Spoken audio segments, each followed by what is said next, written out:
Hey everyone, and welcome back to the channel. Have you ever looked at an old photograph and wondered about the story behind the eyes staring back at you?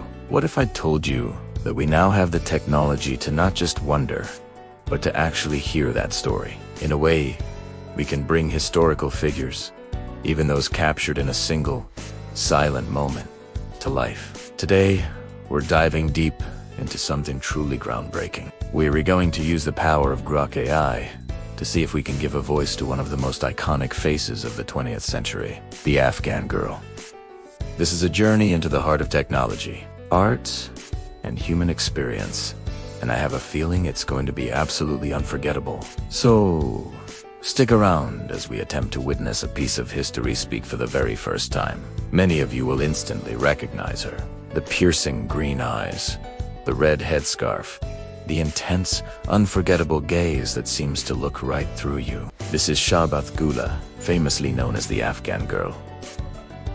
Her photograph, taken by the legendary Steve McCurry in a refugee camp in Pakistan in 1984, became one of National Geographic's most famous covers. For decades, her image has symbolized the plight of refugees, the turmoil of war, and the resilience of the human spirit. But for all its power, the photograph is silent. Her story, her thoughts, her feelings, they've been left to our imagination. But what if we could change that? What if cutting-edge AI could help us bridge that silence?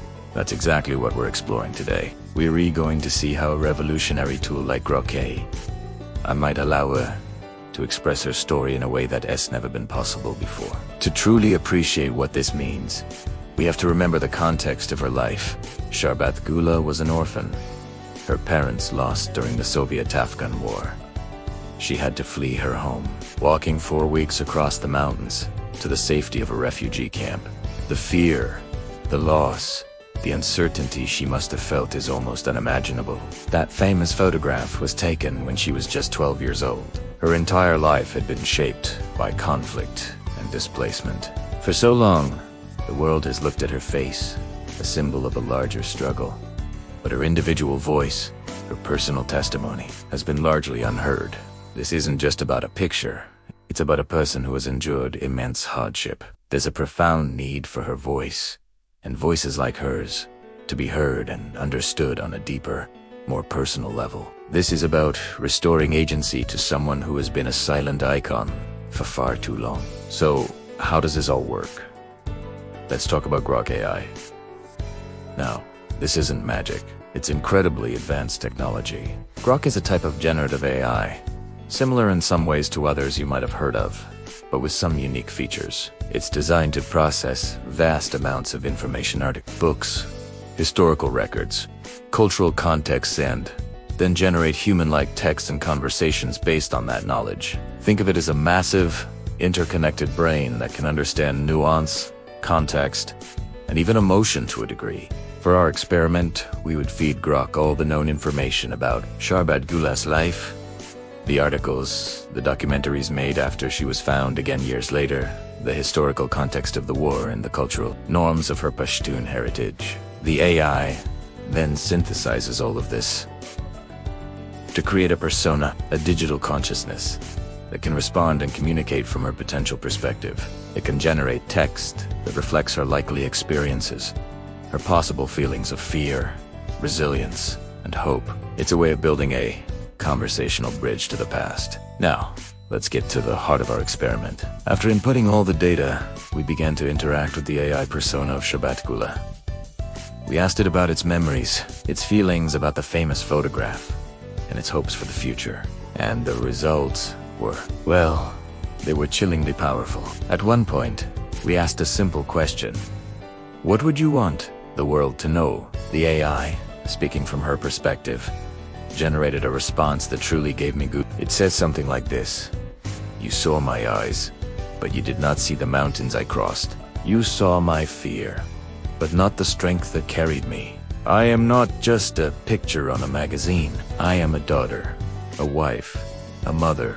My story is not just of struggle, but of survival. Remember me, not for my sorrow, but for the hope that I never lost. A hope for a home where my children can live in peace. Reading those words, generated by an algorithm, but steeped in the reality of her life, was an incredibly emotional moment. It felt like for the first time, the girl in the photograph was finally telling her own side of the story. This whole experience has completely transformed how I see that iconic photograph. Before, it was a powerful piece of art, a symbol. Now, it feels like a conversation waiting to happen. Grok, in this context, didn't just animate an image. It gave depth and voice to a human story that had been flattened into a single frame. It provided a new layer of understanding and empathy.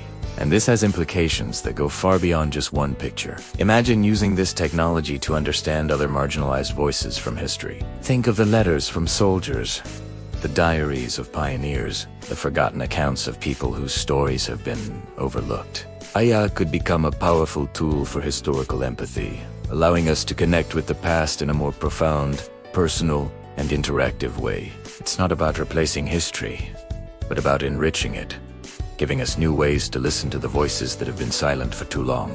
This experiment has been a mind-bending journey into the future of storytelling.